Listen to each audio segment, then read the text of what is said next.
everybody. Welcome to HerWIN with WIN, which is Women in Negotiation. I am Daniela Kahana, co-founder and CEO of WIN, and I'm so pleased to be here today with Emily Dickens. Emily is a repeated featured speaker at WIN Summit, which is our connection, but she is in her day-to-day Chief of Staff, Head of Government Affairs, and Corporate Secretary for SHRM. And she's an executive team member and an incredible human being. So Emily, I'm so happy to have you here on our HerWIN series. For those of you who don't know, HerWIN is a way for WIN to spotlight a woman in our network who we admire and who's wielding the power of negotiation in her life, not just to lift herself up, but to lift women all around her as well. Ultimately, it's an opportunity for our audience to connect to women across an array of industries and to get to know her better. So now that I've introduced you, can you tell us something about yourself that we might not know from your title? I am a huge sports fan and actually wanted to be an entertainment and sports executive. Okay, well, I am the opposite. I am so ignorant when it comes to sports, so we have to talk and you can educate me because it is definitely a gaping hole in my It is, I'm the oldest of three girls, and so my dad made sure we grew up in New York City. So look, Mets, Yankees, remember you read the New York Daily News from back to front because the sports page is on the back. So that's where we started because he made us read the paper to him every day. And so as a result, became a huge sports fan and even was a team manager for our high school basketball team. So I traveled with the men's basketball team and kept track of the scores and had to call in the scores at the end of the game and all of that. So yes, I was all in all of that with sports. Love that. And I have three girls and my husband is definitely grooming them to be more interested in sports than I am. So is it safe to say that if you weren't doing what you're doing, you would be a sports agent? Now that I know more about the industry, I would probably be someone that worked for a team and not in a mid-market because of the challenge of getting our space. To think about Indiana Pacers, because New York is going to be New York, LA is going to be LA, right? But the opportunity to work somewhere where you got to fight for your market share every day, and it's always you against them. I love that challenge. So that's, and maybe not even in basketball. I love football. I know hockey well. So there are a ton of baseball. That's exactly what we started with. So in any sport, just being able to be around that competition daily, it fuels you. Okay, you've obviously given this a lot of thought. It's amazing. Well, tell us about yourself in terms of what you are doing on a day-to-day basis. Wow, I am privileged to work for a 75-year-old organization, SHRM, that has at its heart the intent to elevate HR and HR professionals. And you know this about me career-wise, I worked in higher ed for a very long time. And my goal then was to provide access to higher education for those who normally wouldn't have access. And so I was a lobbyist. I worked at an HBCU, I worked at a university system, and then ultimately worked for an organization that was responsible for governance of institutions of higher education. So I'm very passionate about that. And when the opportunity to go to SHRM arose, I had one of those moments where I thought, what would be my purpose there? What could I add? Because at least I could always count and say, my efforts on a piece of legislation were something that got more students access to a seat in a college classroom. What could I do at SHRM that would really be mission focused? And shortly after getting there, I realized HR professionals are sitting in a unique place of being a catalyst for our lives and livelihoods. The HR professional who recommends you for a professional development opportunity, who hires you because they see something in you, even though you may not have all the skills for a role, who disciplines you to some extent and gives you feedback when there's something that you could do better. The one that tells you that you have now gotten an increase, which will allow you financially to now provide your daughter or your son with access to a 4 or 5 star daycare as opposed to a 1 or 2 star. So if you really look at the span and spectrum of work that HR professionals do, they elevate lives and livelihoods every day, and they need someone to elevate their voice so that people who are making policy that relates to how they do their jobs understand how to do so in a manner that doesn't become burdensome, so they can continue to help employees everywhere. Incredible. What are 3 adjectives that would describe you best? Unconventional is one. The other one is direct. You know, I'm a New Yorker, so I'm always going to be that. And then I would say loyal. Amazing. I definitely feel all those 3 Mhm. from how I know you.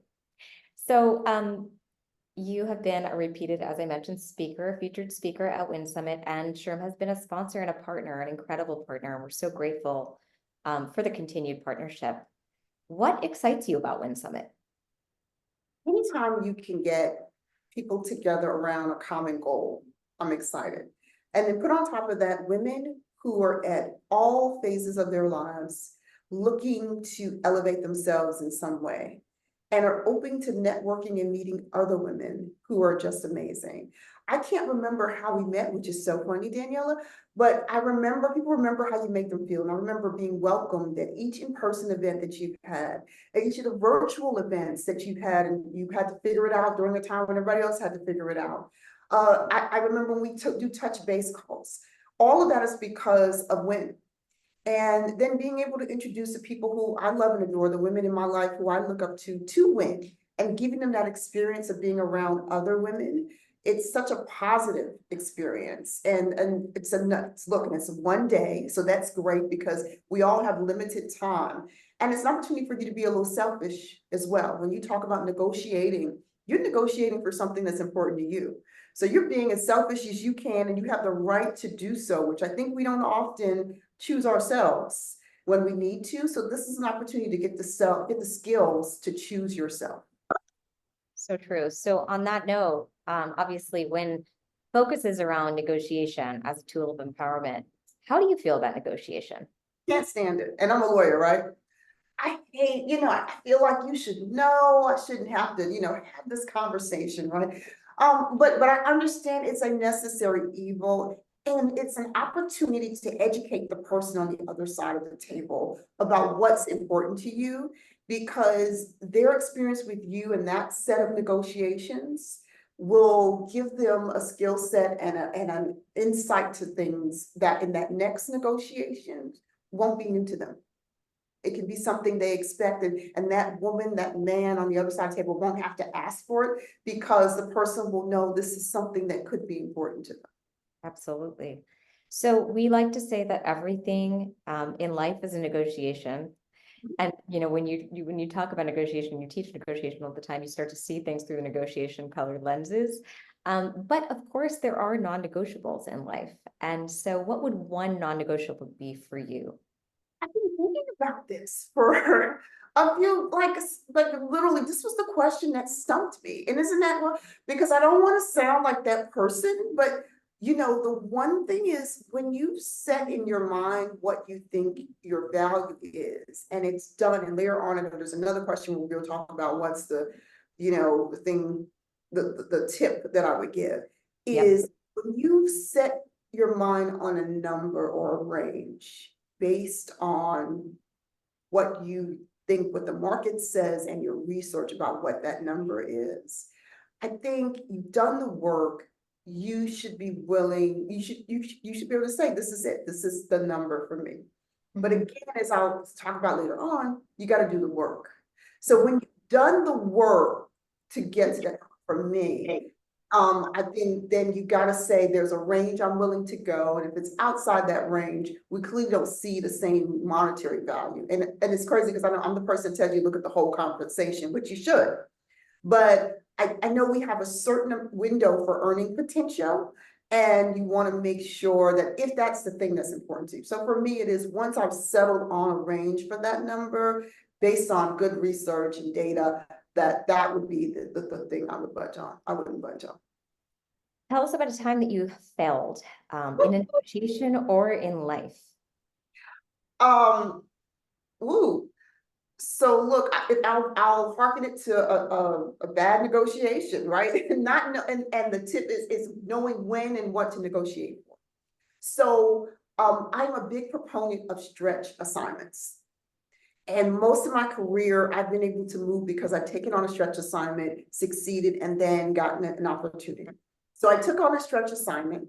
And for the first time, again, listening to people who don't know the space, I took it on, said yes, and then I let some people get in my ear saying, oh, well, you should be getting paid for this, right? But I knew better. I knew that really when you're given a stretch assignment, it's an opportunity to perform, and that the bonus comes on the end once you perform, because it's either in a form of promotion and money or just the money saying, look, you've done this, good job. And so I made the mistake of saying to my boss at the time, now you're giving me this stretch assignment. Let's talk compensation. And he absolutely shut me down and he said, absolutely not. And we went on to the rest of the discussion. And later on, he came back to me and he said, look, I want you to think about it. I'm giving you an opportunity to show me you can do this job. But also, I feel like I'm somebody that you could trust and that I wouldn't put you in a role you couldn't do. And on the back end, you will be compensated for this. But you got to know when to ask that question about it. And that was a mistake I won't make again. So true. Timing is so critical in Yeah. negotiation. So we, in addition to talking about our vulnerabilities and perhaps our failures, which we all have, we like to celebrate each other's wins. So let's pause for a moment. Can you share a recent or not recent win that you're particularly proud of? So, remember you asked me the 3 adjectives and I led with unconventional. I get here in the most unconventional way today as an executive on a C-suite, in C-suite on the team. I mean, I'm doing what I'm doing. And so I had this moment a few years ago when I was appointed a trustee at my alma mater. Now, why is that a big deal? It's the state university. It's a big deal because my mother and I took Greyhound from New York City to Durham, North Carolina to drop me off at college. So I had this moment where I thought I came from that moment where she had to drop me off. She had then kissed me goodbye. I'm in tears. She gets right back on the bus to go right back to New York alone. My parents at the time were being evicted from their home. Mm. So the one thing that she left me with is your job is to not worry about what's going on back there.